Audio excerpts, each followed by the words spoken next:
And it turns out that inspiration and joy starts to decrease over time as the business gets built. Yep. And eventually business building is doing 101% things rather than 100% thing. Okay. And I want to work on the 100% thing. I don't want to work on the 101% things, except for the couple percent of those that are actually really interesting problems. Yeah. I'm driven by interesting problems. I love interesting problems. But your boring ass, how do we upgrade our HR system? Like, kill me, literally. Like, I've been in those meetings and I'm like, thank God I'm not the CEO here. This is the worst thing I've ever sat through. But there are other people who do that and like it. And love it. And love it. And I want to partner with those people and I want to put them in the seat and I want to create an opportunity for them and get the hell out of their way. You want to talk about sudden deafness? Yeah, let's talk about, so we're getting off. Here we go. So sudden deafness is something I had. My wife reminded me it happened like 6 years ago. And basically what happens with sudden deafness is it happens to like 1 out of every 10,000 adult men over 40. Basically, you just wake up one day and your ear stops working. And so that happened to me. And I learned a lot about the science of ears, which is it's basically medieval. Like they know very little about how ears work. And if you go to an ENT and you're like, hey, which is ear, nose, and throat specialist, and you say, hey, why am I deaf in this ear? They will tell you, we have no idea unless we cut open your head and do an autopsy on you. So it's a real mess. But yeah, so I just woke up one day and my left ear was basically not working anymore. I had strong sense of vertigo. I went to the local little emergency room and the ER doc said, well, just give it a few more days and see what happens, which is precisely the worst advice. So I did learn if your eyes or your ears stop working for more than 60 seconds, you need to stop everything and go to the hospital because anything they can do for you happens within the first 24 hours. And then after that, you're pretty much screwed. How has your life changed not having one ear that works? My family's very annoyed with me because like this entire half of stuff is not very exciting. Yeah. It's created situations where, before I had a lot of anxiety going to cocktail parties and stuff. I hate cocktail parties. I love social stuff. I hate unstructured social stuff. And it's made a lot of times now where we'll be at stuff and if it's too loud, like just above a normal roar, like I can't hear anybody. And like, I'll just be like, I can't stay. Like it's because people will be talking to me and all I see is like this. So have you changed anything about your life besides not going to cocktail parties and being in loud situations? Yeah, I mean, I guess it's a pretty first world thing to be like, I can't go to cocktail parties. I know. The good news is I didn't even really like them. I think annoying to my family for sure, but I really looked at it as one of those things where I could say, how do I want to react to this? Yeah. And I think that really defines people. Like, how do you react to adversity? And you get to decide what that level of reaction is going to be. And for me, I just decided like, screw it. I'm going to go make some stuff happen. I'm going to live every day like it's like I'm going to be deaf tomorrow. Which I think, honestly, and I think we could consider ourselves good friends at this point. We've been like online buddies, but we've seen each other in person several times. And as I think about you, and if I just had to brand you or tell people about you, always the glass is way half full with you. And you said a quote when you said, like, I could choose how to look at this. We were talking on the pre-call about how do you deal with getting on Twitter or online and seeing things that you don't like or that would typically trigger you. And you had a quote and you said, my strategy is simple. I'm okay with somebody else being wrong or something to that degree. And if you look at life that way, then it's your permission to like, I don't have to react to every little thing that comes and I can just be positive. Yeah. So it's super liberating. Like, after 15, 20 years being an adult trying to change people's minds, you're like, this is so annoying. Like, I'm not going to do this anymore. Like, just let them think how they want to think. Was the ear the thing that kind of, have you always been that way? Or was it just maturity? I think it's natural maturity. I mean, as a younger person, I definitely had insecurities that turned into smartest guy in the room type stuff. And man, I would tell you what I thought you should do. And here's the right answer to this. And I've got it figured out. And I don't have it figured out. I've done too many mistakes. You have some humility and some scar tissue.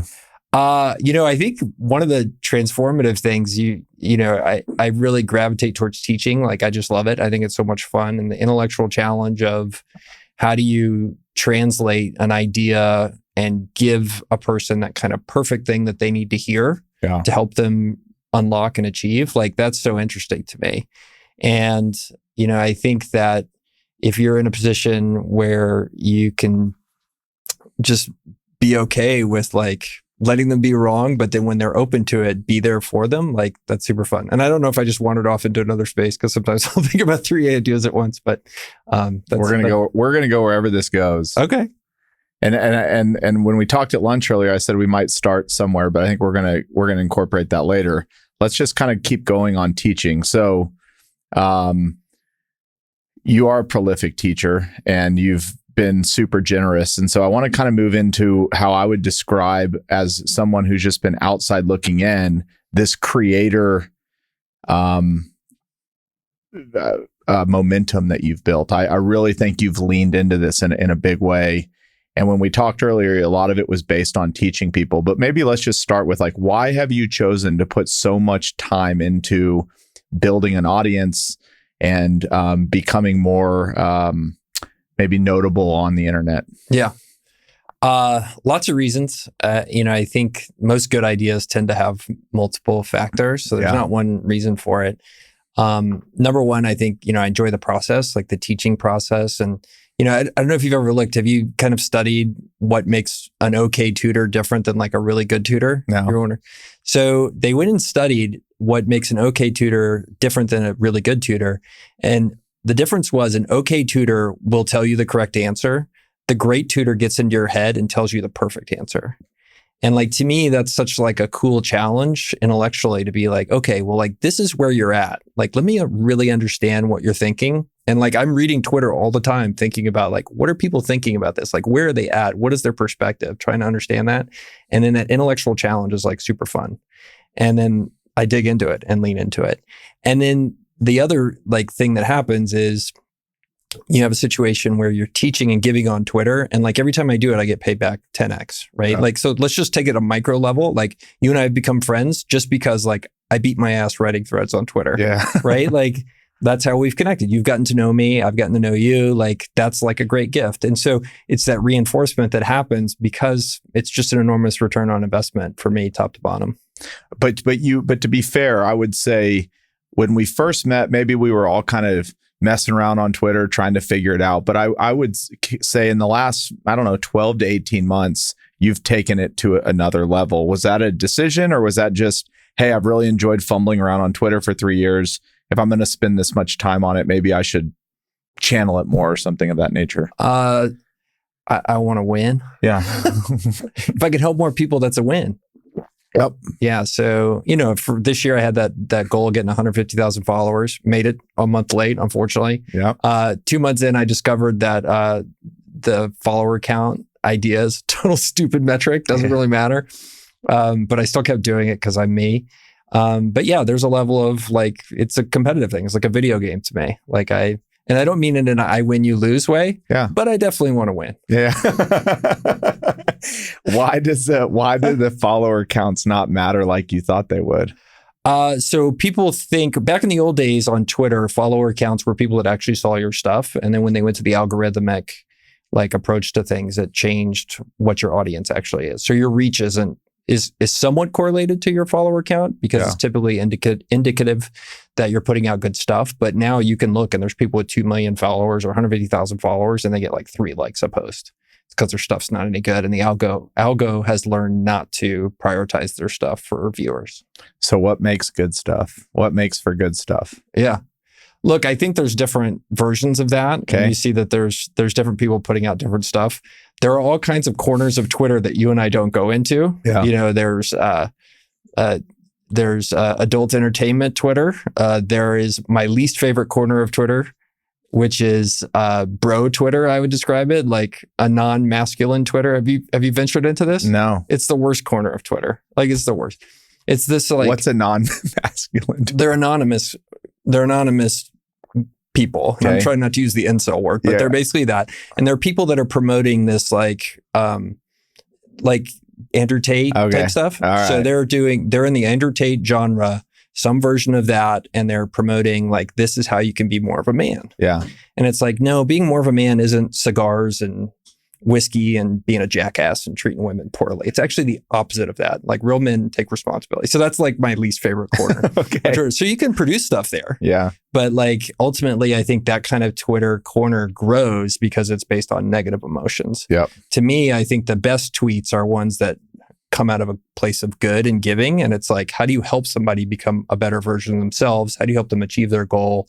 And so like, I think about it when I add stuff there, like how do I take and make this useful to somebody else? And that's good content. Yep. And anyway, that's just, there's that dichotomy there, but there's lots of ways to get an audience. That's just the way I choose to do it because I don't want a bunch of jerks in my feed. For sure.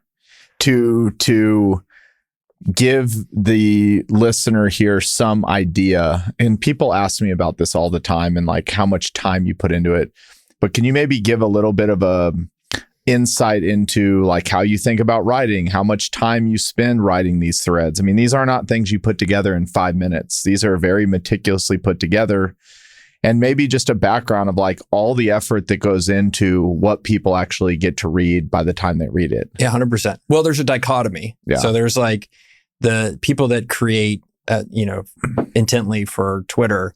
There's kind of the joke. There's the toilet seat tweets that invariably you're like, you write it, you think about it, you write it on the toilet and you're like, whatever. So like, and that's just a one-liner. My most popular version of that one is I wrote a tweet about every bankrupt person I know has owned a boat. And like, there's some nuance to that comment, but like it hits into a lot of things and got whatever, 12,000 likes or something, which for me, a one-liner is like enormous. But then there's the other end of it where it's very intentional content. And so for me, and I've discovered I'm pretty unique in this in terms of what I go through. So, because you and I have been in a creator group of other people that are like sharing like tips and how to do this stuff. And so my process basically is I will develop a concept based on what I think somebody would be interested in hearing, right? So it's like, okay, well, here's, the one I'm working on now is like how to be a small business CEO. Yep. And so I will go through and I will do a lot of thinking and prep work on that. And I'll start to build out notes around that. And that might be a couple hours of being on walks or thinking about it or being in an airplane, whatever, thinking about the thing. And then I will quickly write out a first draft. And typically I will go through 5 to 6 hours of revisions, 5 or 6 revisions. And then I'll let it sit over a week or so. And then I'll come back and revisit it again for readability. And then oftentimes the last step is going through and removing half of the words twice. Putting everything into 6th grade English, short declarative sentences, be able to read it, on a typical trip to the toilet, like a People magazine article. And so, so a typical thread is probably 4 to 6 hours of work for me.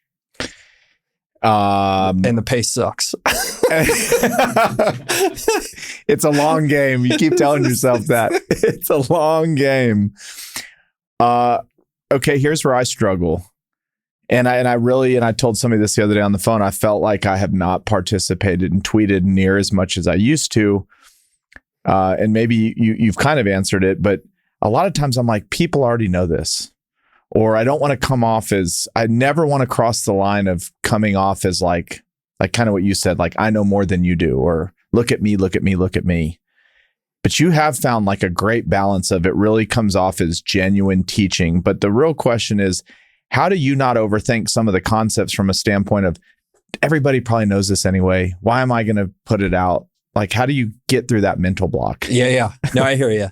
Well, an eye opener for me, I think it was 34, 35. So over a decade here. I'm 48 now. And I volunteered to help at a technology accelerator. And there was a bunch of young entrepreneurs there. They're in their 20s and early 30s. And, I'm spending time with the guy running the program. And I was like, man, like, what do I have to teach these guys? Like, why? Like, I'm still pretty early. Like, I'm in my mid 30s. And he goes, Girdley, you don't know all the stuff you know. Just go out there and talk to them. You'll figure it out really fast. And I went out there and talked to these people. And these are like cream of the crop, handpicked technology entrepreneurs in an elite program. And we're talking about some basic stuff, like copyrights, like just really basic stuff. Like I'm like, you don't know what a copyright is? They're like, no. I'm like, oh, because they've been working in some job at a big company forever. Like they never dealt with that stuff. So, that's the feedback I would give to you. Like, you're spending time with a lot of peers who know stuff really, really well and are experts in these things. So you're like, what could a beginner possibly have to learn from all this? Turns out there's a lot. And then I think the second thing is, as you start to think about what you're going to write or what you're going to share there, like read what other people's questions are, or read what they're asking. Yeah. Literally, you and I were talking about YPO, EO, and Vistage and stuff like that.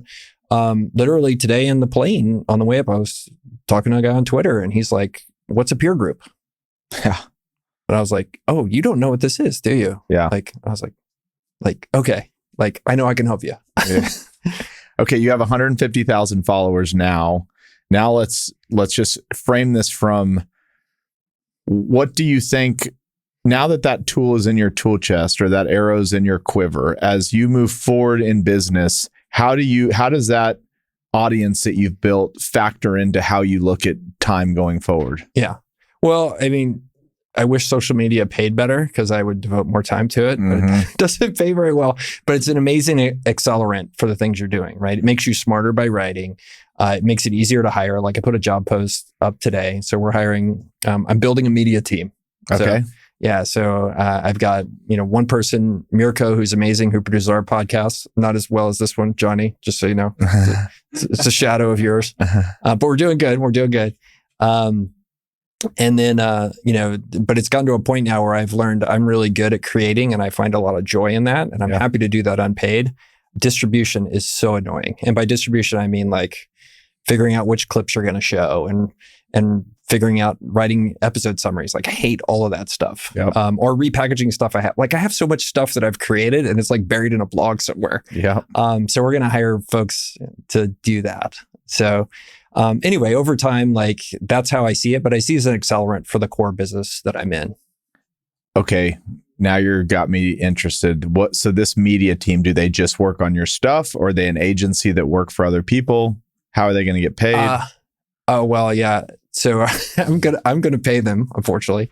If you know anybody who is really good and wants to work for free or pay me to work for me, that would be good. But no, I'll pay them because I want to have good people that are highly motivated. I've tried the agency stuff and partner with people like that. Like I just do better with missionaries over mercenaries. And, okay, what does that mean? I want to have somebody that's fully dedicated and they think about my business in the shower and how they're going to make it better.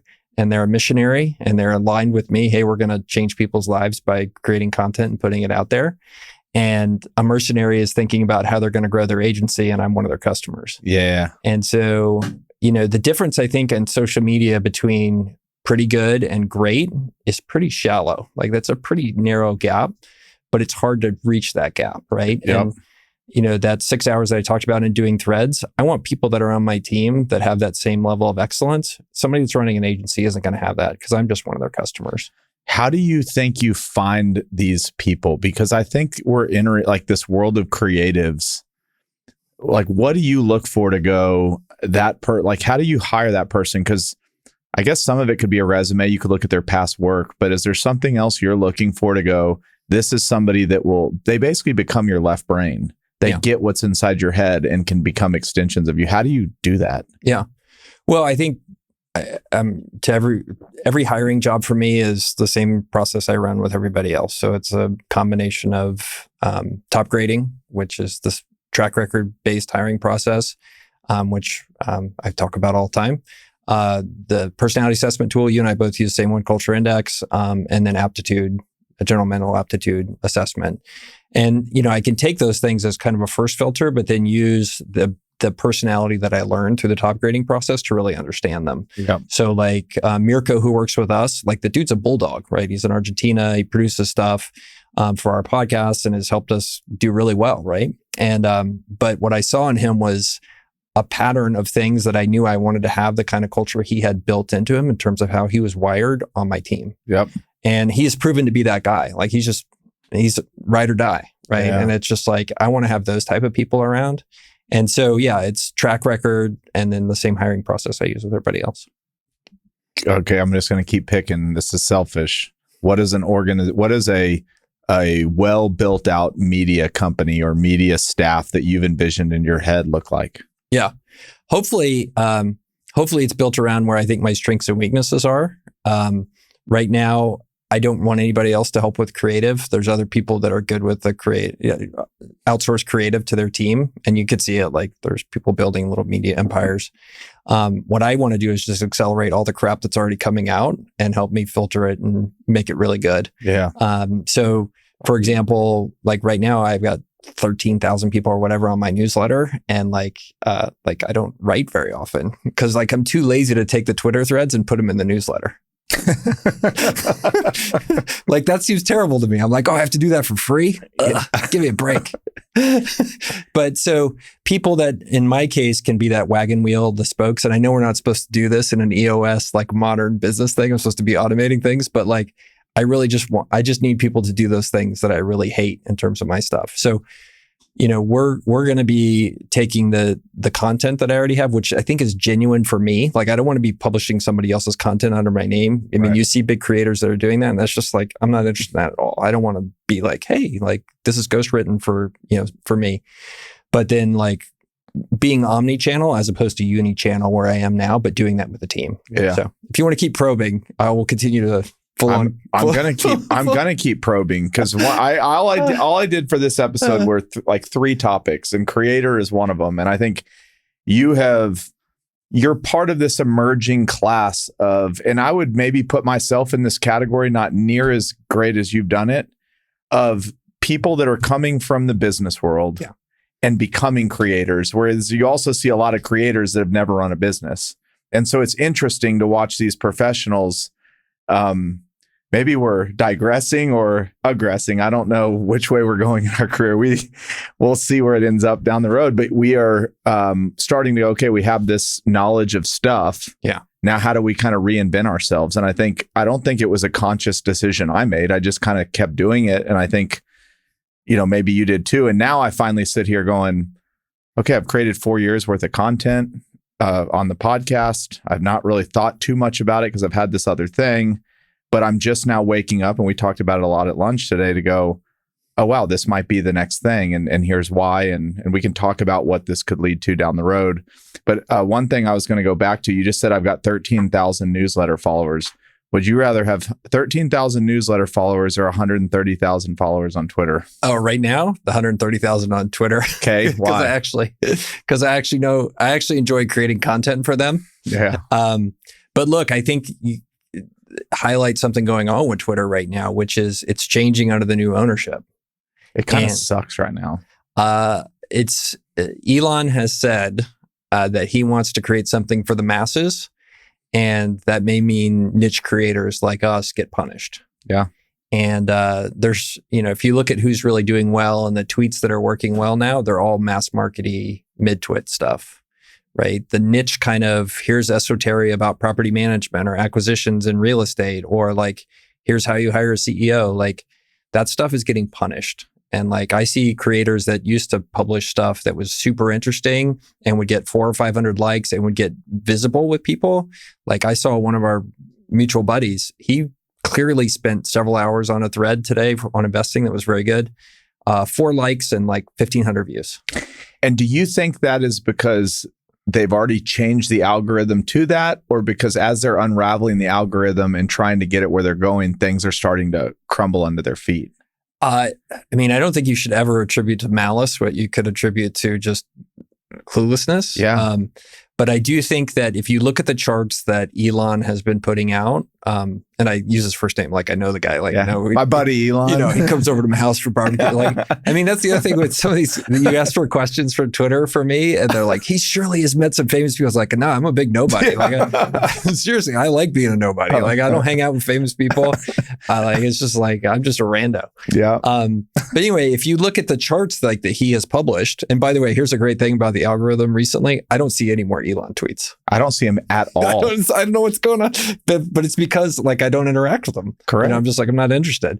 But the charts he's put out are like, how many daily active users am I having? How many tweets are going per minute through the thing? And it's like, oh, if you draw back to what he's measuring, that's what's getting managed here. What's getting managed is like nudging from where we were, which was this global community of little town halls getting nudged to one big town hall talking about something close to 4chan style content. Like that's kind of what's going on now. It is very much going on.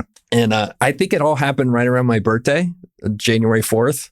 Because I did a tweet thread, which I was pretty proud of it. It was my favorite 15 dishes at Twitter or at Chili's on Twitter. And then I thought I had tripped some kind of like, pornography ban or something like that because I pumped out too many images. But I think they changed it right around then. And I felt it like that week. Because I'm spending a lot of time, like I'll tweet 4 or 5 things and delete 4 or 5 of them. Yeah. If none of them go, because I'm trying to feel like, okay, here's what people want to see. Here's what works. And I felt it like immediately. And a couple weeks later, like all of our friends are like, hey, like Twitter's broken. I'm like, yeah, I thought it was just me. I sent something in December that was like, if I don't see you, Moses Kagan, Sweaty Startup on a regular basis, I knew something was off. And for a while, I mean, if Moses is listening to this, he'll laugh. I texted him on the side. I was like, are you mad at me? Are you okay? Did something happen? Did you block me? Am I muted?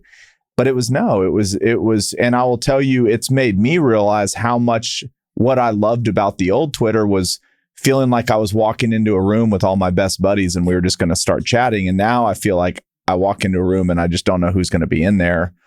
Or it's like some of the folks, I can't really describe the way I feel about it right now, other than I put 4 to 5 years into it. I'm not going to give up on it. It's got to get better, and I'm not abandoning ship.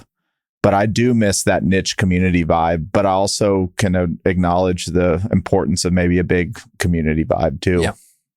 Yeah. And when I think 2 things are happening. One is I have noticed, and this was commented to me, people that watch my tweets, they said, you've changed your tweets in the past 2 weeks. I said, yeah. Like, okay, what'd you change them to? Much more pithy kind of one-liners, much more image centric. Like, for example, I don't know if you remember, like 2, 3 months, 4 months ago before the change, like if you posted like a short form video, like never worked. Nobody ever cared. Yeah. I posted one the other day, I got like 100 likes, which is like enormous. Yeah. And of course it was me talking about how I recommend a book to people that I haven't ever read. But anyway, it was, well, the joke was like, I didn't need to read the book because I understood the concept from the title. Like, it's like, this book should have been a tweet, but if other people want to not read, anyway, but, so that I've noticed I've personally changed what I'm creating. Like, there's long form threads and all that stuff. We're getting punished. And I'm doing much more kind of pithy, I would say middle of the road content where like niche content just doesn't do very well anymore. Yeah. And then I think the second thing happening, and I'm starting to do this, which is, like seeing this as a platform I can't necessarily trust anymore. Like I knew there was a trust level that I had, that Twitter was basically owned by the employees. They ran the shop and they weren't going to change en masse. And now they're all gone. And we have a new overlord who may change things and is changing things. And I think you're going to see a lot of more folks doing like what I'm doing, which is long form content, like threads and stuff. Like that's going to go to email. It's going to go to LinkedIn, like, because it's not getting rewarded anymore. You're getting punished for putting it on Twitter. So, that's part of why I'm hiring this person and building out a team is like, okay, newsletter, at least I know, unless Google changes their spam rules, I'm not going to get canceled there. Yep. But on Twitter, like, I don't know what the new overlords are going to decide. And the way it's going is not optimistic. Has LinkedIn translated to you? Has it translated well? Like what worked on Twitter, is it work on LinkedIn? It's kind of a different culture. I've done 0 LinkedIn, but I have been observing that a lot of my Twitter buddies have shown up on LinkedIn. So I think everybody has gone from Twitter and just started copy pasting all their stuff on LinkedIn. I like pasta too. Yeah, copy pasta. That's a computer science joke. It's like, well, copy pasta that, just copy. Anyway, yeah. So I started doing that too. And then I was like, this is lame. That was my reaction. I was like, this is so lame. Like, why are we all just making our Twitter threads into slides and putting them on LinkedIn? So about a month ago, I was just like, you know what I'm going to do? I'm just going to go be a real person on LinkedIn and see what happens. Because nobody else is being a real person. Yeah. Everybody else is like, check out my new whatever. I'm like, I'm just going to go be a real person. And it's been so much more fun. I highly recommend that. Okay. Just go, if you're a real person on Twitter, go be a real person on LinkedIn. Don't do let me tell you, here's the 14 things I learned from, Seth Godin's book. Like, gag me with a spoon. It's so boring. But LinkedIn is a strategy right now. Total experiment. Okay. Yeah, total experiment. Email, good. Do you do anything else on any of the other platforms like Facebook, Instagram, any of that? No. And why? So I think for each of those platforms, you have to figure out how to be a native in those platforms. And I see where people are going in just kind of half-ass, where it's like, okay, well, I'm just going to like take clips and I'm going to use my YouTube clips. I'm going to put those on Instagram. It's going to work great. And like, I think that being good at any single one of those platforms at a level where I'm going to be proud of the content coming out and I want to associate my name with it, like it needs to be me or me plus a combination of people really leaning into those. And like, I don't want to put a bunch of crap on those platforms that I'm not proud of, if that makes sense. So, you know, as I like get more people to help with the distribution stuff and build out all of this kind of team type thing that I'm doing to amplify my messages, I think I'll do those kind of things. But for now, like I would prefer not to be on those platforms rather than put something out I'm not proud of. Yep. You said Mirko's in Argentina. Will this team be distributed across the world, or do you think those would be US-based people? Everything I'm starting to build these days, unless I have to, is 100% remote. Really? And do you ever find is there ever like a cultural thing where, especially as you're distributing content, you think, this is how Americans like to receive content? Is it the same of how Argentinians like to receive content? Or is there like a bridge that you have to gap there? A gap you have to, whatever? So I think what I'm learning is for some overseas roles where there's a cultural difference, like hiring anybody but a North American when your major consumer is North American is very difficult. So like Mirko's amazing. And like the thing I love about like him and I love about hiring Argentinians, for example, is like those people love to work. Like they're aligned with Girdley values that way. It's like, let's go, we're going to push, we're going to do better, we're going to have high set of standards, which is crazy when you look at Argentina, which is like one of the world's most screwed up economies forever. Yeah. And it's funny because they all like hate the government, but they love their country. Yeah. It's the craziest thing. But I just love working with them. But it's a big gap, right? Where you have, if you don't have somebody that's native in a language like that, it makes it just so difficult to have nuance. So I think there'll be a combination of people that are North American, either Canadian or US. My chief of staff right now is Canadian. She's great. And people overseas, but that'll be specialized depending upon roles. Okay. So when I think about just something that you are very, very good at, and you just got done talking about managing teams overseas, and there's a gap, is you do have an ability to manage a lot of different relationships, companies. Girdley Enterprises is a holding company with 11 different businesses, and you don't work in any of them, which Correct. means they're all accountable to you. Correct. So let's start at the top. Like, what is it about you or your strengths that are able to keep so many things accountable to you and that you're able to stay on top of? Yeah. Well, I mean, at the core of all this is, I'm very systems oriented. So I like to have systems for stuff and it just works and it just goes. So, like from a culture index standpoint, like that's the personality assessment that I use. Like the consultant there read my profile and he's like, okay, you're the set it and forget it guy. Like you're the Ron Popeil of business. You need to set things up so they're automated and because you're never going to remember. Okay. And the reality is like, unless I have recurring systems reminding me to remember stuff, I will forget details like crazy. Okay. So that's why like to be able to do that, I have to set up recurring things to where it's like, okay, well, there's this one-on-one on my calendar. And like, that's how I make sure I have this interaction model. We have a board meeting and I get these reports at this date and I set it up and I am able to forget it because I have a memory of a goldfish, right? So it's like super important to do that. And then that works its way down, right? And I have an interaction model that I've standardized across all the companies. It looks very much like, a kind of standard HoldCo approach that most people do. And then there's a standard API in terms of, to use a computer term, in terms of how like what I see from them and I say, okay, I want to see this and they send it back to me or it just shows up, right? Okay, here's your monthly financials. Congratulations, you get to see them. So those systems and kind of routines are how the whole thing really holds together. And how do you know, and because you have you got the system, but you said you have the memory of a goldfish. How do you stay up to speed with what you should be up to speed with? Is it purely like, hey, these are the reports I got last quarter and I go review those quickly before my next, like, how do you kind of stay to where you're in a flow with somebody to where every time you're interacting with them, they don't feel like they're just totally catching you up to speed, but you kind of feel like you're on top of things? Yeah. Well, okay. So I think like the leadership style I try to have is like being transparent with them about where I'm good and where I'm bad. And they all, like the fact I just said I like have the memory of a goldfish, like they all understand that. Like nobody is like going to be insulted because I forget something, because like they just know. Like sometimes I'll be like, wait, what are we talking about again? Like just a little confusion there. So like I hopefully do that, but at the same time do the things to communicate to them other ways that I care about them as people first and the business second, right? Yeah. And try to do things in that way. But like for me, like everybody uses the same common language in terms of how they run the businesses. Like there's at its core, there's the EOS process, which is the business operating system I ask everybody to use. And is that forced? The agreement I have with people is use this. If you have a better idea, bring it up and we'll all change to that one. And nobody's come up with a better idea at this point. Okay. And it gets enforced when people are like, okay, we're having our board meeting. And I'm like, where's the EOS stuff, right? Where's the 10-year plan? Like, where's all the stuff? I can't get up to speed on your business unless you show it in a format I can understand. Yep. And so, having that standardization allows me to say, okay, well, I've created this interaction model with this company, right? And I customize it by company because I have a heterogeneous set of things, right? Yep. If you have a homogeneous set of things, you can standardize your interaction model. In my case, it's different. Every company's in a different stage, different market, different CEOs.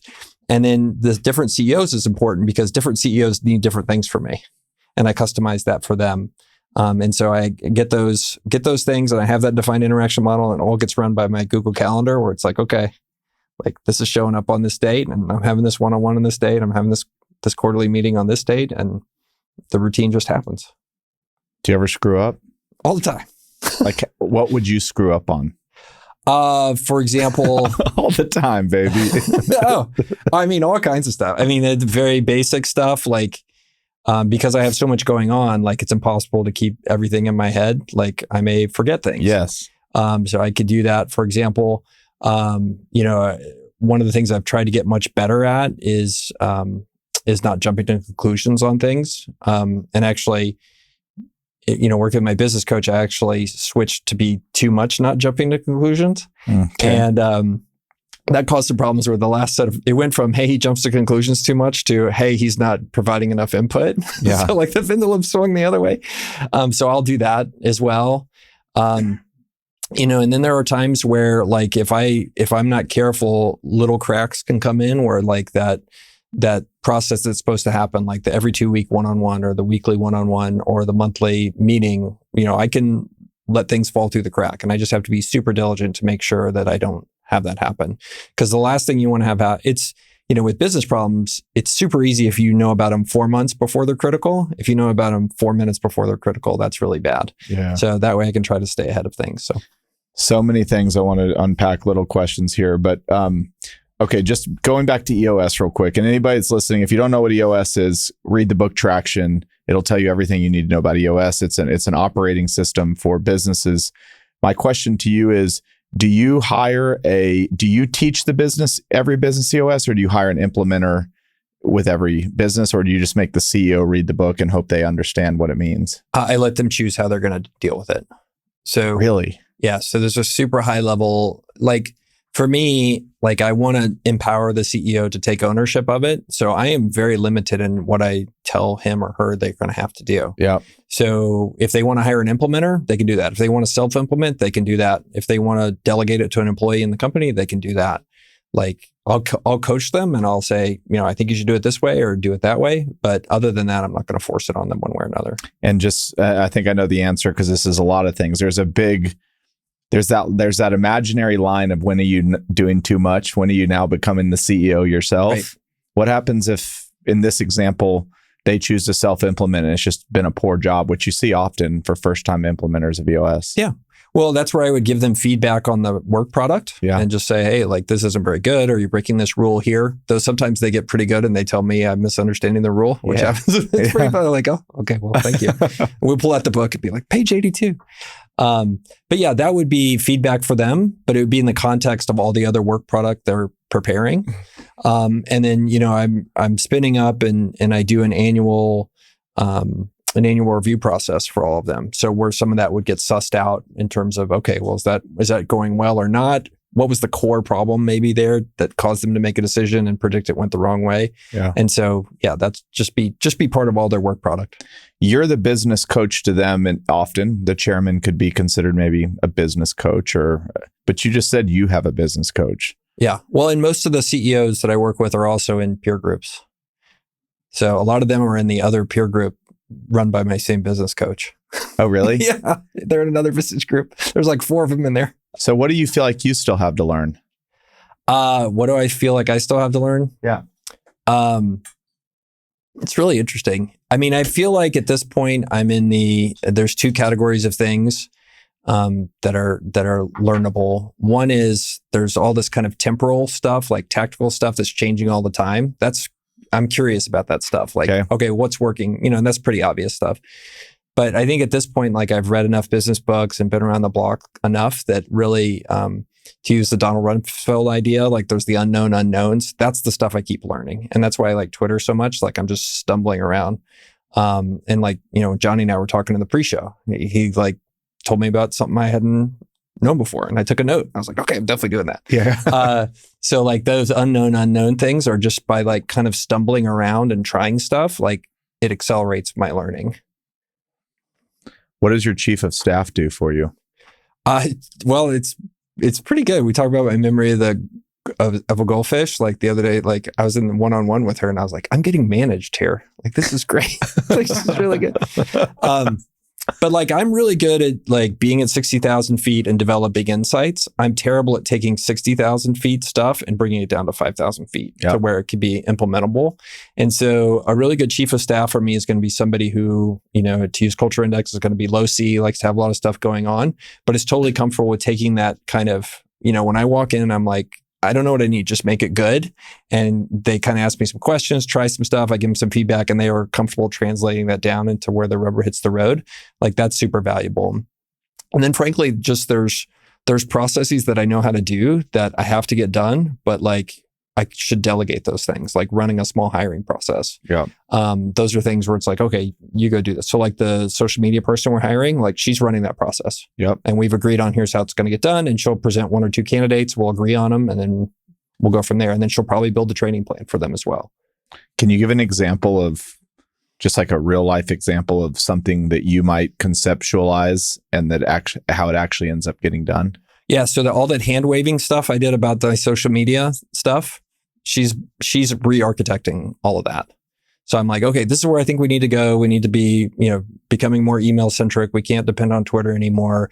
We need to become omni-channel. We need to think about putting a calendar together. And so she took that kind of level. That's the level of direction I gave her, by the way. That's why I'm such a great manager. That's fantastic. You sound identical. I don't even know if I would have given that much detail. So a lot of this is for me right now.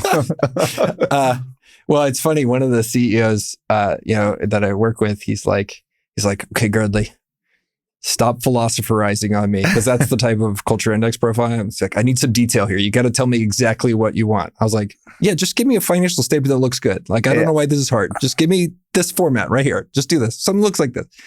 And anyway, but yeah, that would be exactly a project she's doing at this point, where it's like, okay, translate this down into some actual activities of how my website changes, how my production flow changes, all that kind of stuff. And then does she come back to you with like a plan, or she's just off to the races to do it? And how do you play a role? We were talking about this at lunch. I'm really good at giving you the high level, me thinking you heard what I thought you heard. And then once the product's done, being like, no, we got to change this, and this. And that other person can often get really frustrated going, well, it would have been nice to know that up front. And on my head, I'm thinking, I thought I told you everything and you agreed to it. So I guess my question is, once you've given that to her and it's her project, does she come back to you with like a write-up of how the project's going to go? Or how do you kind of make sure she's doing what you actually thought you told her to do? Yeah. So we, habits as well. So one-on-one chats, like there's a good habit there. There's weekly one-on-ones. And so she'll bring those up and then we revisit them. But like this morning we had a call before you and I met for lunch, and I was like, okay, well, she had taken the 60,000 foot thing and was kind of confused. So asked me, hey, I'm kind of confused about what the next steps are. So let's have a call. So we got on the call and we pulled up what she had kind of produced so far. And I was like, okay, well, why don't you take this and translate it into a plan? And then when you get to kind of a stopping point or where you're confused, like, let's talk again. And then at each point, I said, when you kind of have one way or big decisions to make, like, let's stop and have a check-in. Yeah. Cause I've learned the same way. I can't just be like, yeah, just go make that awesome. And then you disappear. Like, I have to stay part of that process. And that's part of us, like, getting to know each other and her being like, yeah, okay, like, this is where Michael's weak, because frankly, that's a weakness. Like, every strength has a weakness. And she'll come back to me and be like, okay, like, that's where I felt like I was getting managed, because she's intuiting what she needs to make me successful and her successful.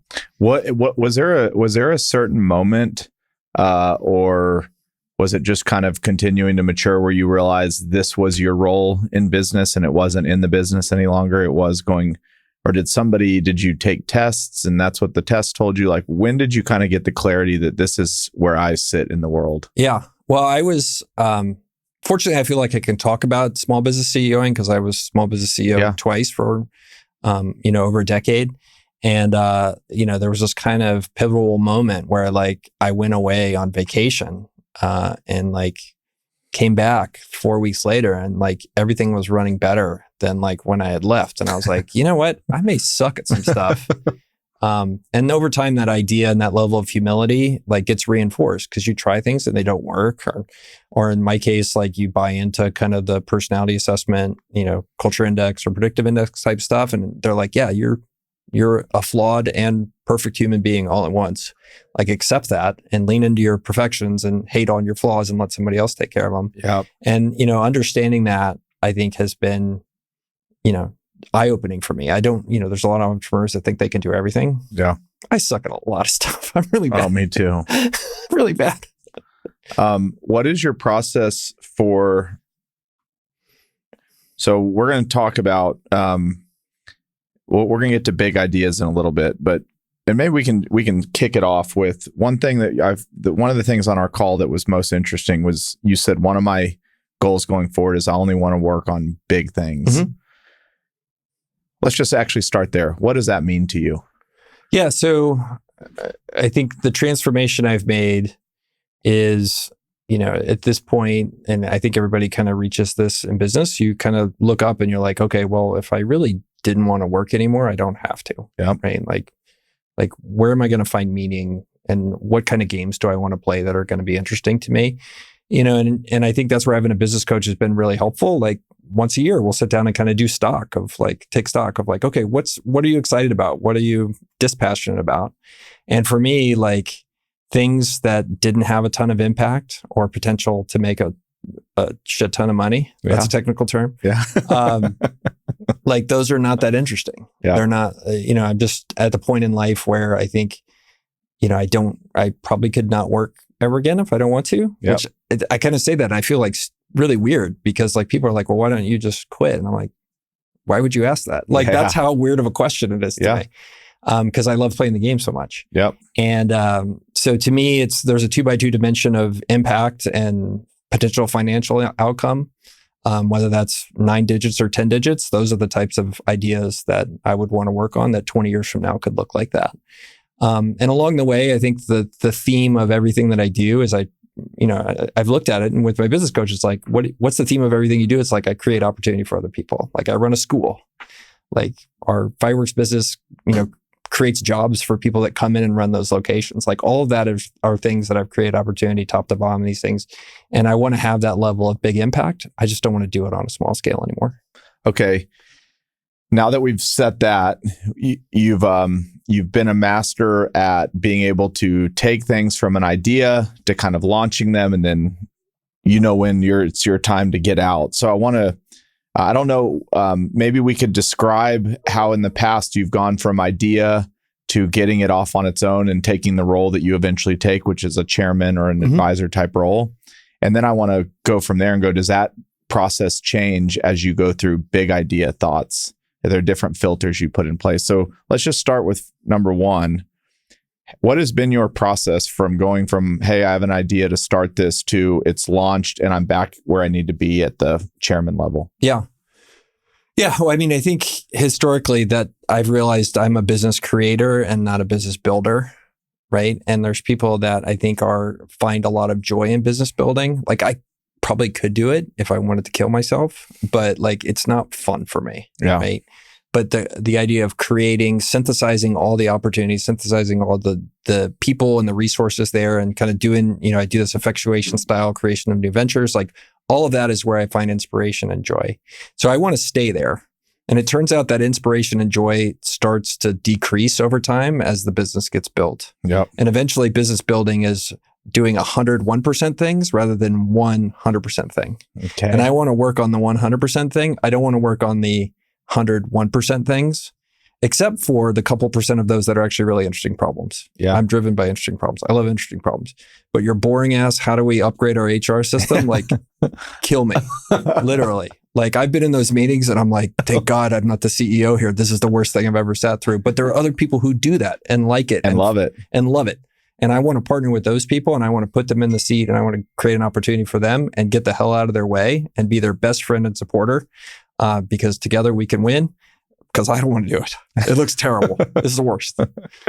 Okay. So you come up with an idea. Then do you find the CEO next? Like what happens from the day you go, we can take one of your businesses. If you want to do a real life model, we could take the coffee one or pick a business of how it happened. Yeah, CodeUp's a fun one. Okay. I think that's a great one. So that's our coding schools that have 50 odd employees located in San Antonio and here in Dallas as well. Okay. Not in Fort Worth yet. We'll work on it. Okay. But yeah, it's on the list. Country coders over here. We'll call it country coders. Yeah, we're fancy. We're in Uptown. Mm-hmm. We're cool. But yeah, so that was a business that, the creativity of it was, I saw it was at the nascent part of when it happened. It was whatever, we started 10 years ago. And I read about a business where these guys in Seattle were teaching people how to be computer programmers to help them get jobs. And they were doing it all in like 12 weeks or something like that. That's not enough time, by the way. We learned that after a while. But basically, I read about this and I had been investing in companies. I was like angel investing, and all these startups were like, how do I like hire programmers? And I was like, wow, there's a huge shortage of programmers here. And these guys are doing it in Seattle. So like, why don't we just do it in San Antonio? Like, we're just as smart as them. Why the hell not?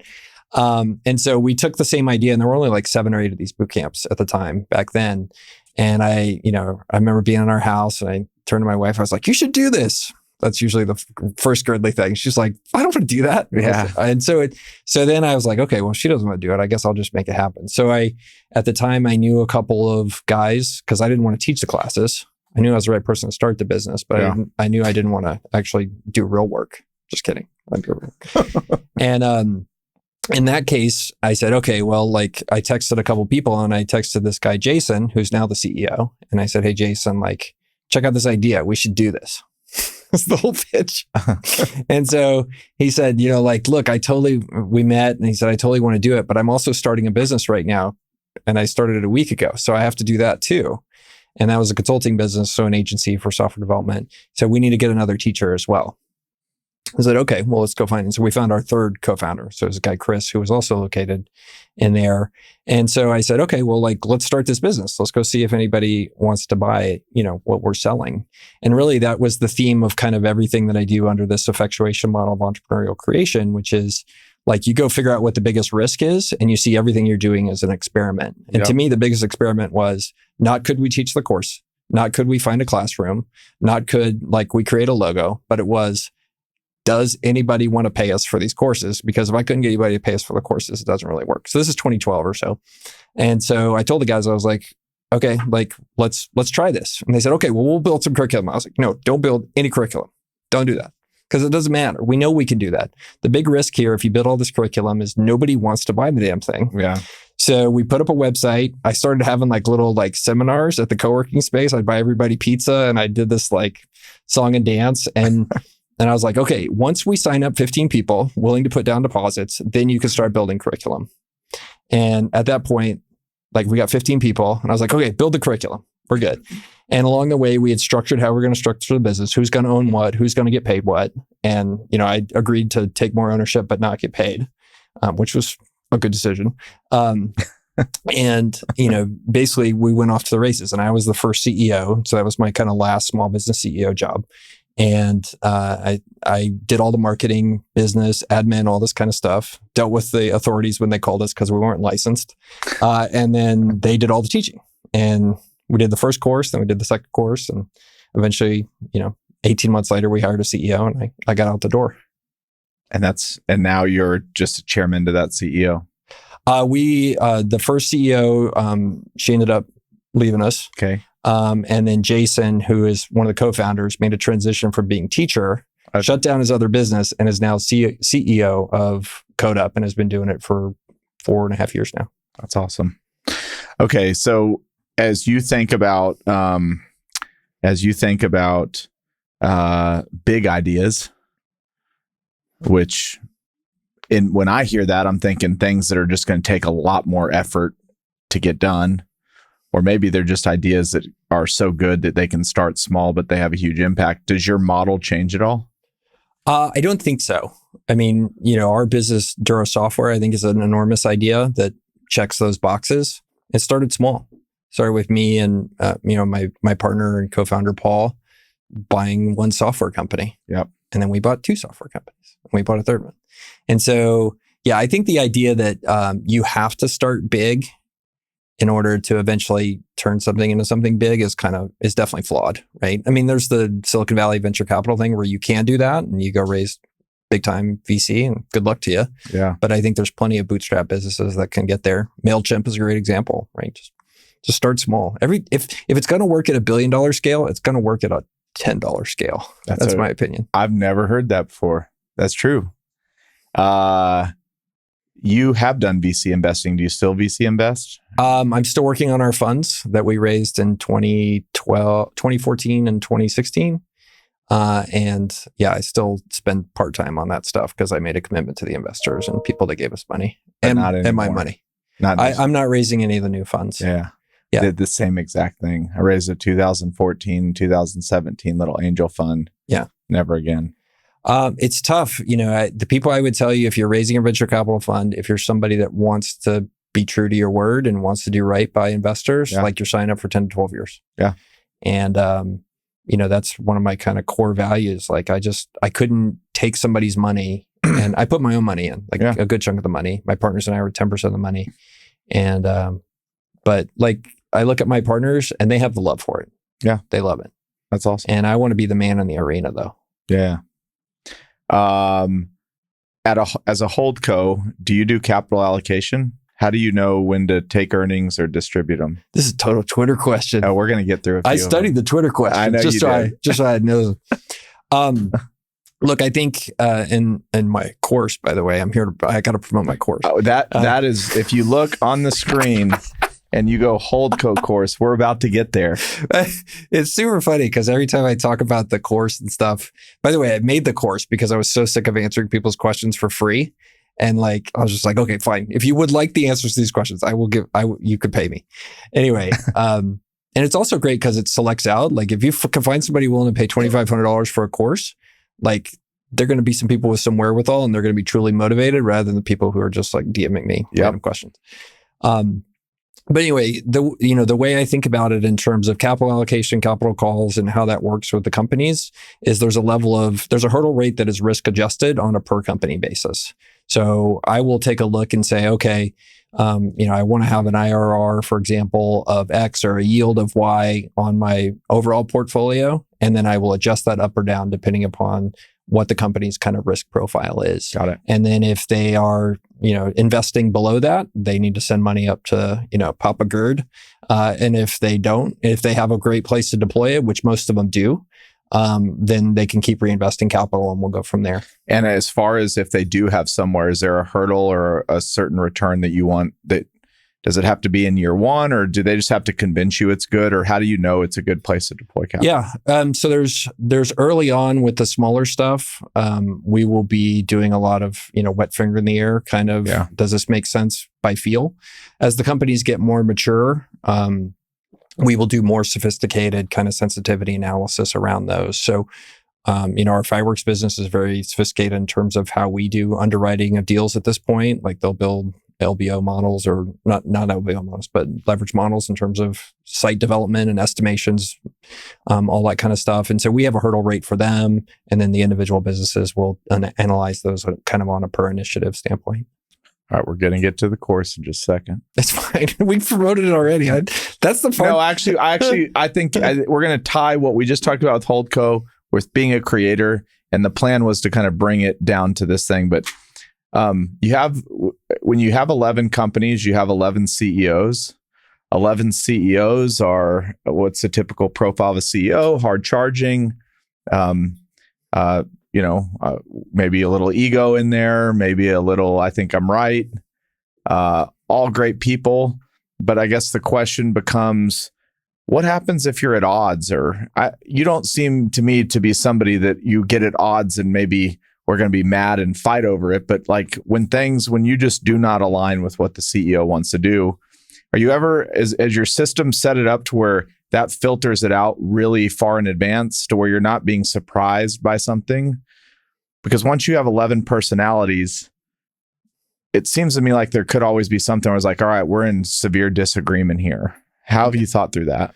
Yeah. So I think having an aggressive interaction model with one-on-ones, being on the same page, and them understanding kind of where we're each at in terms of what we want to achieve out of the business is the right model there to not be surprised by anything. Yep. Is there a time in which we get to a point in which I will occasionally say, okay, there's a tie here, and guess who wins? That's usually that it happens, but it's rare. It's maybe a couple times a year. And the reason is, you try to avoid that by having those, kind of interactions ahead of time. But the second reason is like, I really want the CEOs to be taking ownership of the business, right? I want them to feel like they're in control of it. So it's very rare that things get to a point where I'm like, no, like we're doing it my way. Yeah. And that's by design. It's because I'm going to put ultimate trust in them. And I think that creates a pretty healthy dynamic because they all take it super seriously. Yep.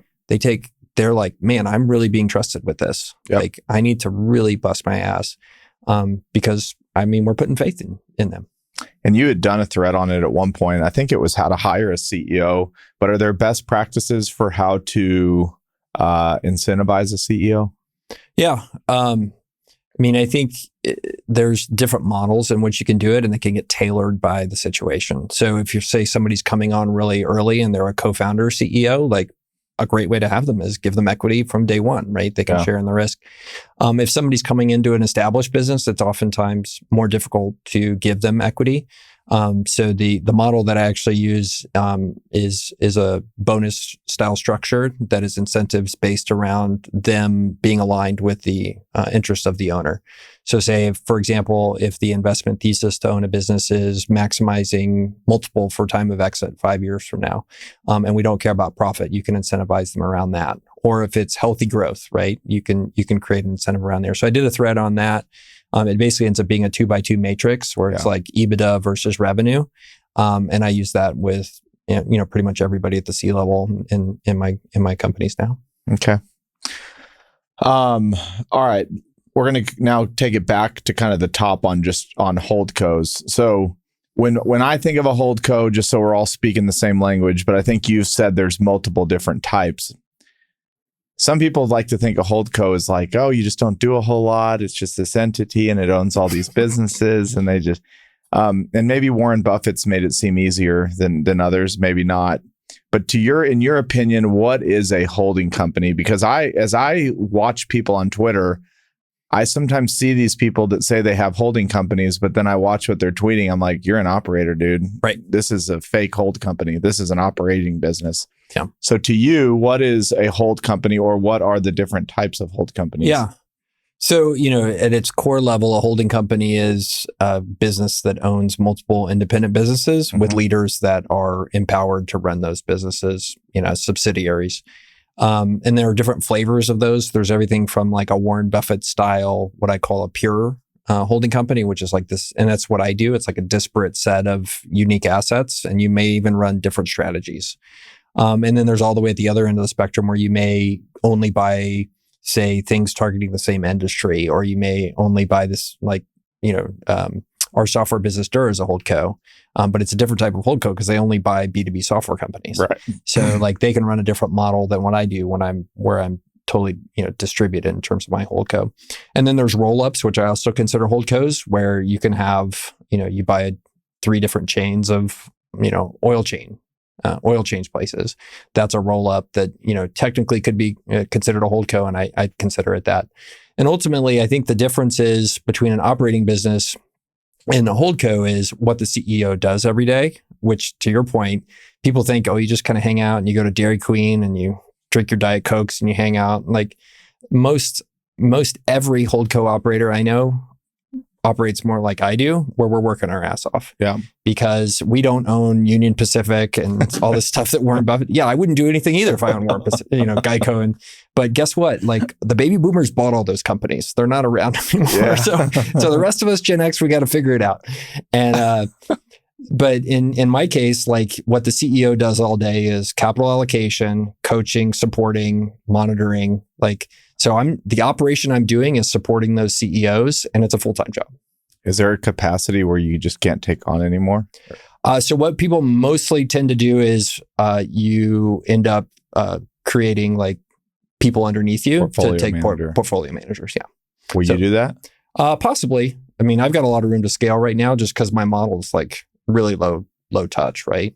Low time requirement. Like I just go to board meetings and do one-on-ones, and like say per company, I would spend 2 to 3 hours a week, max. Okay, but to be fair, even if it's 2, that's 22 hours a week.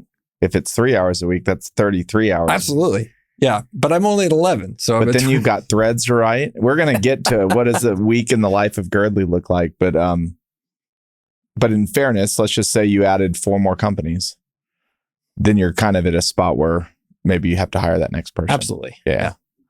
All right. So let's just talk about the course for a second. This isn't a promo for a course. It's more like, why did you choose? Because I think this is, there's been this whole thing on the internet. It's like, oh, you're selling, like people kind of, what would we say?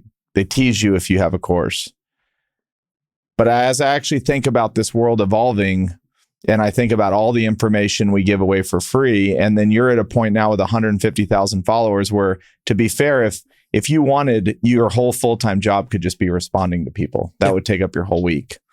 So you decided to create this course, and that was to filter down what you wanted to teach, but also do it with folks that you felt like would take it seriously. Those are definitely byproducts. I think that the internet beat me. I was in the who needs to do a course? It's so slimy. Like you're trading your social capital, which I still see social media as a social capital. You're trading social capital for money, which I was always like, it's kind of yucky. But like day after day of people like, will you help me? Give me this for free. Do this for free. My DMs are just a dumpster fire full of those things. And like I said, okay, well, like I want to help people, but like, and I'm trying to help people more by building up a cost structure. Like I'm hiring people. Like we have Mirko who does the podcast stuff. I'm going to hire a social media manager. Like I'm investing all this time. Like I want to make this sustainable, and it's not sustainable for me to be coming out of pocket to help everybody for free. Right? Yep. So that's ultimately like the core stuff. A, I love helping, but B, it's like, okay, I need to monetize this so I can pay for all these people. And because otherwise, like if I go home to Mrs. Girdley and I'm like, hey, you know what I'm doing? I've hired 4 people. We're seeing no revenue. Pretty great. That doesn't go over as well as you think. But like that also makes it sustainable, where it's like, okay, I can justify giving away my time basically for free, but like hiring people and paying salaries and like doing more of that without some sort of revenue source, like kind of a bummer. How did you build it? Did somebody help you build it? Did you just kind of stream of consciousness? Was there a format you followed? So I got to do all the fun part. And then, so Mirko and then Robin, chief of staff, helped a lot. So basically the way we did it was we collaborated on creating an outline. We partnered with a company that does production of these. So would recommend them. They're good people. And so they've helped us with kind of all of the like editing, video production. Like they hired the video production people to come to my office. But basically what we did is after the outline, Mirko and I would basically spend an hour every other day of me just going through on a particular topic, like how do you hire CEOs? And I just like spend 30 to 45 minutes just like giving a monologue total like all over this like this about everything I know about the topic. And then they would take that and then they would translate that into a script. Yep. That would be all my stuff. And then they recorded me for 4 days straight reading that script, which was close to 400 pages. Damn. Yeah. So it's like this thing, like I talk about how I want to approach the threads. That's how I approach the course. I'm like, if I'm going to do this, I'm going to put my name on it. I want it to be really, really good. And so, yeah. Was there ever a time where you were putting stuff out that you weren't proud of, or have you always been that way? I delete stuff I'm not proud of. Yeah.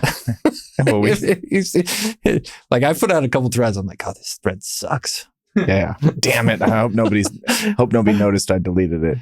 Oh, I mean, people will be like, hey, you deleted that thread. Why'd you delete it? Or why'd you delete that post? And I'm like, it sucked.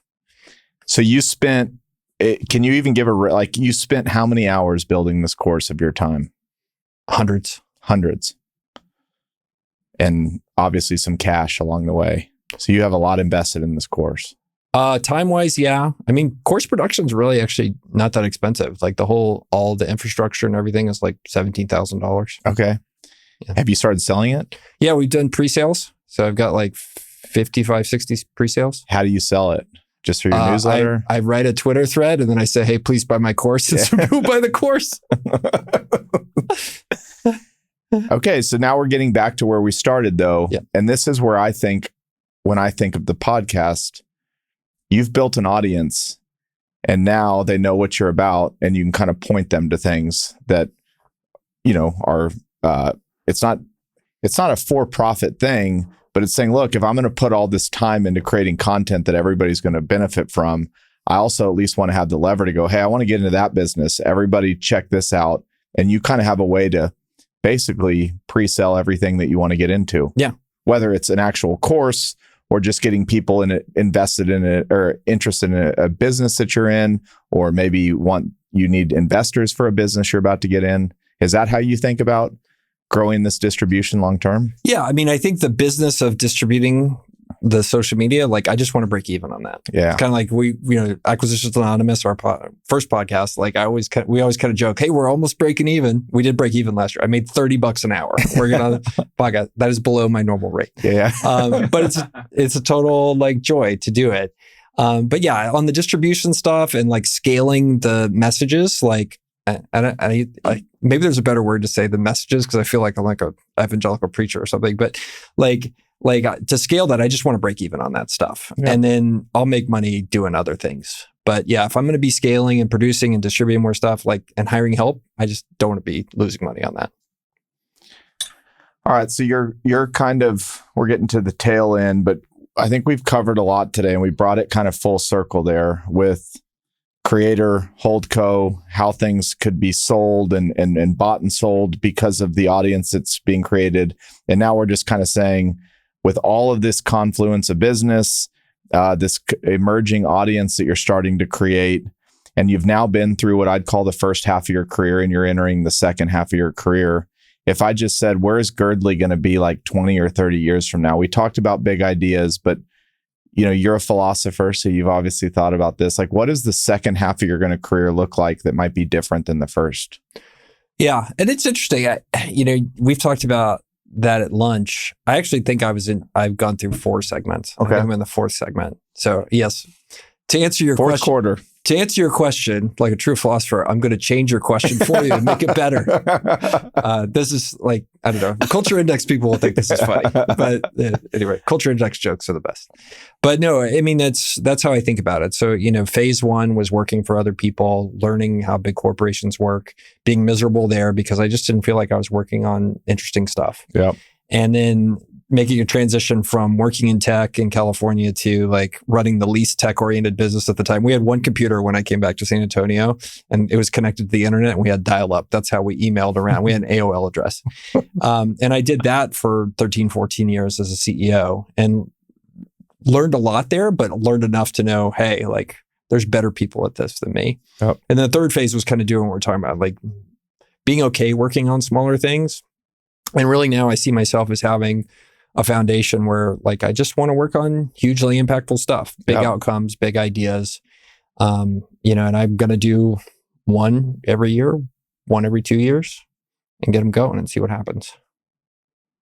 I wouldn't be doing the podcasting world a service if I didn't say, I have a podcast. You actually have 3. Yes. Or 2.5, maybe. Two and one that's on hiatus. On hiatus.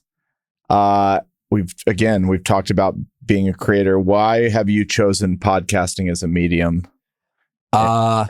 It turns out, I mean, this is a culture index thing again. Philosophers have a way with words. I don't know if have you ever seen that in the philosopher discussion? No. Okay. All right. Here we go. So culture index has these archetypes of people, and I'm one of them. And it turns out philosophers can be remarkably charming in discussion, and they have an amazing way with words. We all have very large vocabularies, and we can twist words in ways that's very interesting. It turns out that's a very good format for being on a podcast. Yeah. Like you can turn on your charisma, turn on your charm, you can speak ideas, and then you just move on to the next thing. Yeah. It's like, oh, this is perfect. And we talked about before, like my first show is this interview format, and interviewing gives you joy. It does not give me joy. You know what gives me joy? Showing up, talking about interesting ideas, getting really excited about them, turning off the podcast and leaving. That's what I want to do. Yeah. Right. So if you look at the 2 podcasts I'm doing right now, that's precisely it. No prep time. Yeah. Like just show up, have a fun time, talk about interesting stuff and leave. And Bill, who I think you recorded with recently, Bill Alessandro, guess what his CI is? Our culture index thing. Same thing. He loves the podcast because there's no prep work. Show up, drop some bombs, leave. You know, the funny thing is, so when I first took Culture Index, I was a daredevil, but something changed along the way, and that pattern is now labeled a philosopher. And I'm going to show you this after, because you're the king of Culture Index, but we gotta make this, and it might be a great reason why I love doing this. I love being on this mic. I love chatting with people. I love talking about ideas, but I genuinely love the conversations like the one we just had. And as I think about from a creator perspective, I think about it as scaling trust. I think the world is craving authenticity. Yeah. Which obviously you could have a podcast that isn't authentic, but not in a way that the only thing that happened today was 2 guys showed up to a mic. Johnny's sitting in here. There was no pre-production scripts and executives that had to set this up. And I think it's one of the things I'm most bullish on is it's authentic. And I think in the world we live in today, like people are just craving it. And so it's why I'm most interested in it. Yeah, well, you're killing it. I mean, you're so good at it. And it's like we talked about before at lunch, like the emotion that you're feeling when you create a podcast is what comes through the microphone. Yeah. Right. And that's what I tell people that are starting a podcast. Like, make sure doing the podcast brings you joy, because that'll bring your audience joy. Yeah. If it's work for you, it'll come across as work. Oh, yeah. And it's clear just watching you guys, like you have a ton of fun doing this, which is why you're 300 odd episodes in. Like, kudos to you, man. Super cool. Well, Michael, thank you again for coming up here today. This is awesome. Yeah, right on. Jason, as we sat back years ago and were envisioning where Fort was going to go, we realized we needed to bring in a global workforce, a remote workforce that could work with us. And a few of the reasons why were obviously cost, which I think is the first thing that comes to everybody's mind. But then when we talk about shifts, a 24-hour shift, and maybe you can go a little further there, and some of the other benefits that we've realized as we've gone on. And now we sit here today in 2022. At the time we first had this was maybe 10 employees. Now we're at 46. Mm-hmm. And as you think about the next chapter and how we're scaling, it's almost inconceivable that we would do it without Relay Human Cloud. So can you just talk a little bit more to how the shifts work at Fort and the productivity and some of the other benefits that we've learned about working with a global workforce? It's actually been pretty transformational from how we think about how we're going to not only get stuff done today, but how we're going to get stuff done in the future as we grow. And so when you start going down that path of thinking about you're going to start working with people on the other side of the world, right? There's a lot of questions that come up. How are we going to do it? How are we going to train them? How are we going to manage them? Who's managing them? All those things come up. What we found with Relay Human Cloud was that all those thoughts had already been taken care of, and that we could focus on what type of talent is there that can join our team. Does it fit our need? And once we saw that all that thought and energy had already been put into the operational part of managing and running a team and the thing that we focus on here locally, then it was just a matter of finding the talent. And what I think that Relay Human Cloud has done really well is find a lot of great talent. And, these are people that are highly educated, that can provide a ton of value to a company like ours that otherwise we can't find here. And obviously it's at a high or a extreme cost savings compared to what we could find here. So what we started looking for was how could we supplement what we currently do with the team overseas. And it started off for us from an accounting perspective. We have a lot of these things that are repetitive, task driven, that just never end. And we knew that our team was taking on a lot of work during the day, which was limiting our ability to take on new properties. And so we have a choice. We can hire another accountant or another staff accountant, or promote somebody and bring that person on. But we're really just trying to solve, at first, a repetitive task. So when we reached out to Relay Human Cloud, we discovered that not only could we solve that problem, we could get a very qualified person that could not only do that, help support on a lot of other things.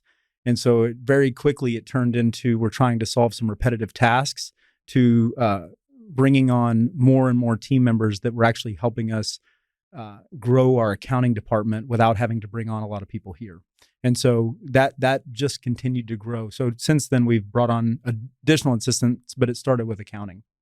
The benefit of having a team working globally is that you get the benefit of around the clock, and it never ends. And so because we have a team here working on things, obviously the time runs out during the day, but there's things that they're gonna come into work tomorrow and they're gonna have to start doing that again. One of those things is, and a good example is cash reconciliations of every bank account.